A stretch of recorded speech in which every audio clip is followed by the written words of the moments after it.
We're back into the last part of Culture Express, and let's talk about the big screen now.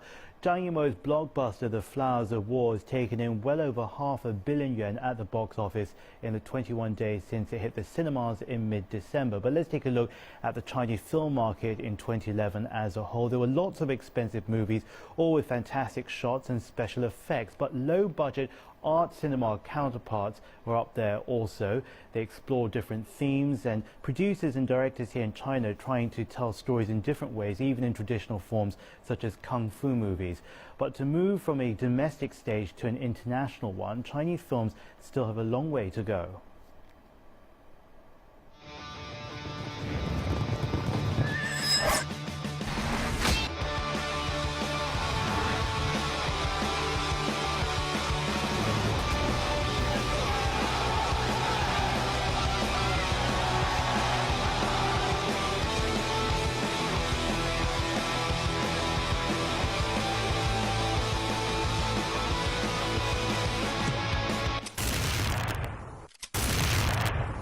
...2011's First Punch started with Shaolin Temple. It pits the cut-and-dried theme of martial arts against one of guns and powder. But blowing up a life-sized model of the real Shaolin Temple didn't have the desired effect at the box office when competing with the low-budget film My Own Swordsman. The Lost Bladesman also seemed to go missing mid-swing.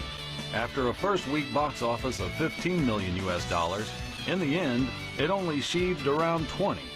While big-name casts set in a grand scene met a dead end with audiences, the wuxia genre evokes a new energy, a kind of scientific kung fu.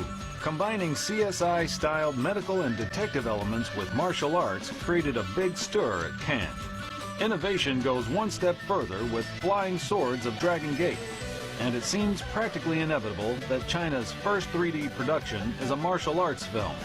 As audience members flinch and gasp with swords swinging just under their noses, kung fu movies have finally found a good way to break out of their rut.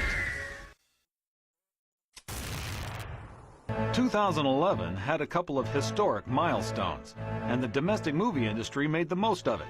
The beginning of the Great Revival and 1911 Revolution both used the strategy to gather as many big stars as you can get onto one screen. Zhang Yimou's highly anticipated The Flowers of War tells a touching story of schoolgirls and prostitutes in peril during the War of Resistance against Japan. The most expensive Chinese production ever aims to compete for the throne of the domestic box office while keeping an eye on Oscar. And from farther back in time, The Warring States and White Vengeance adapted historical legends with different interpretations. Both films received critical acclaim. Love Is Not Blind should win the Black Horse Prize of 2011.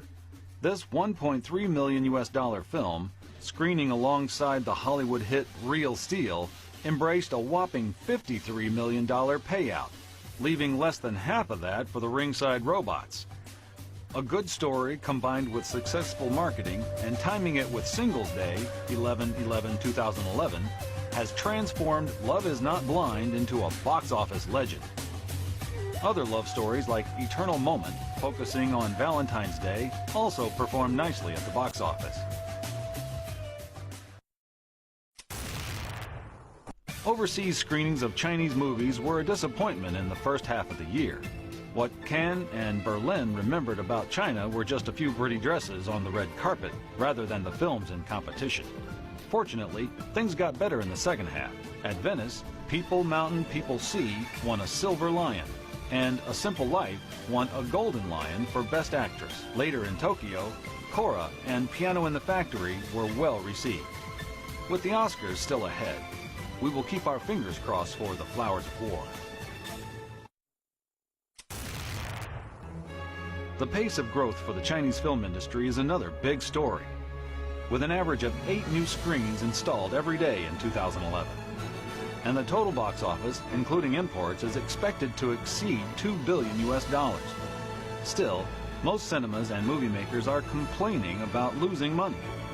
With an increasingly sophisticated audience and an exploding number of cinemas, movie makers are wrestling with the challenges.